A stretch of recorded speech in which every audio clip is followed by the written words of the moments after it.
Labą dieną. Dabar pasikalbėsim apie GIMP įrankinę, įrankių parengtis. Pirmi įrankiai rankinė yra pažymėjimo įrankiai. Pažymėjimo įrankiai yra nuo šito iki šito. Dabar pašnekėsim tris pirmuosius paprasčiausius įrankius. Dabar visų pirma, kad kažką tai žymėt,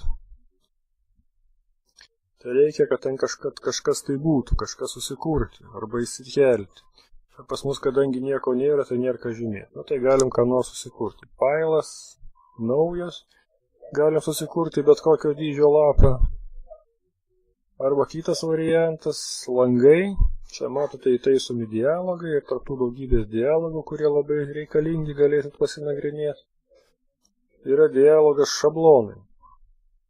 Tai galite pasimti šabloną, čia yra lapai A3, A5, B4, E4 aš ištryniau kažkada, paskui pasidarysiu, jeigu reikės.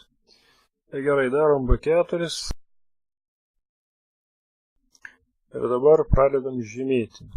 Dabar pažymėjau vieną, pažymėjau antrą, pažymėsim rutulių, pasižymėsim kažką laisvai.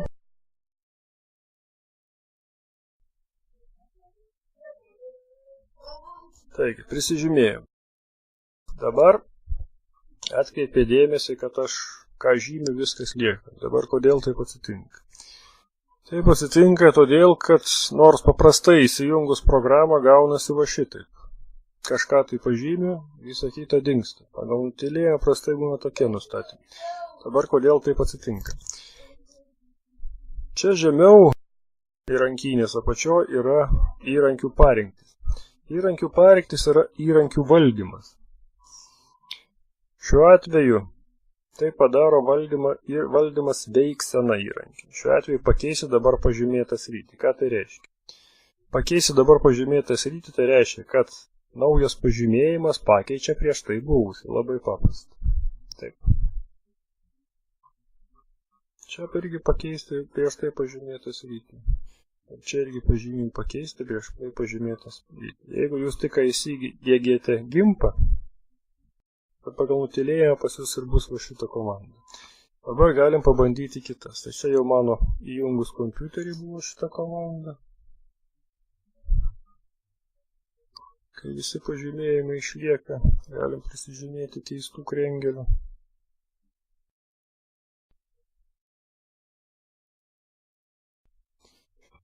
Viršų šitas buvo neatšauktas. Gerai, krenginam toliau.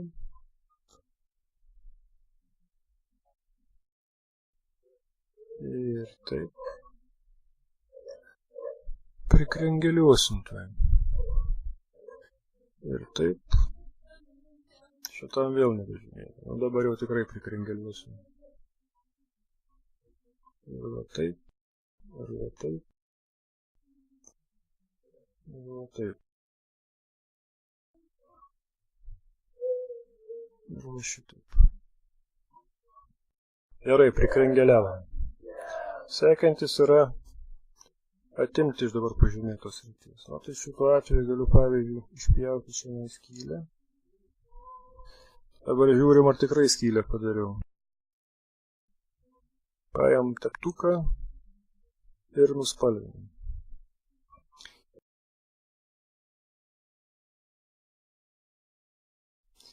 Dabar dar vienas dalykas, kam reikalinga iškirpti pažymėjime skylę, tai iš karto pasakau, kad galite ne tik kirpti skylę pažymėjimus, bet galite ir daryti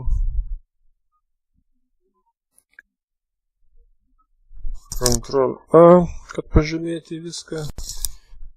Galite daryti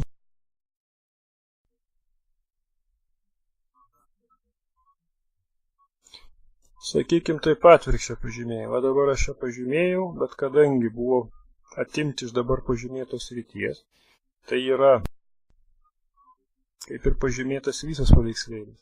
Aš padariau skylę paveikslėlį. Tai yra aš pažymėjau visą paveikslėlį, išskyrus šitą skylę. Patikrinam. Spalvą pasakyti dėl smagumo. Prašau. Tai va, taigi aš tokiu būdu galiu pažymėti ne tik skylę pažymėjimą, bet ir skylę paveikslėlį. Taip, dabar čia kaip ir viskas aišku, kas pasieksperimentuosit, viskas paaiškės. Sekantis dalykas, pažymėjimus jūs galite valdyti. Tai yra, pavyzdžiui, jeigu pasižymėjau per mažai, tai aš galiu prasiplėsti. Tas pas ir su apskritimu. Man reikia, aš galiu jį prasiplėsti. Ką mes čia dar matome? Matome išlieti kraštus ir spindulys. Spindulys išlieti kraštus, tai reiškia išlieti kraštus, o spindulys reiškia per kiek pikselių. Tai šiuo atveju to nudažysim ir bus matyti, kaip tie kraštai išsilieja. Taip. Tiksliau nebus, nes išlieti kraštus reikėjo prieš pažymint, o ne po pažymėjimo, o dabar išlieti. Taip.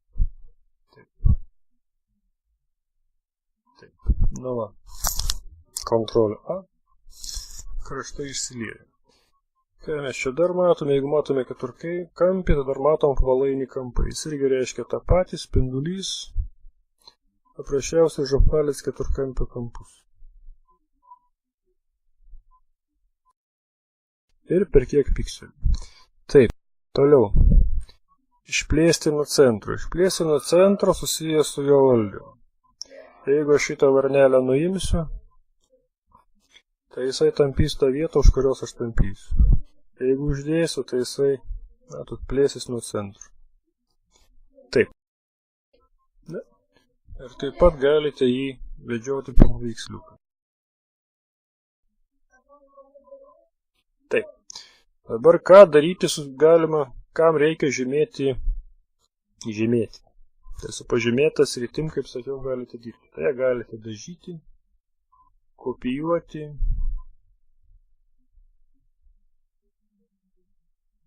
Tokiu būdu perkeldami kitą vietą ir sukurdami naujus paveiksliukus.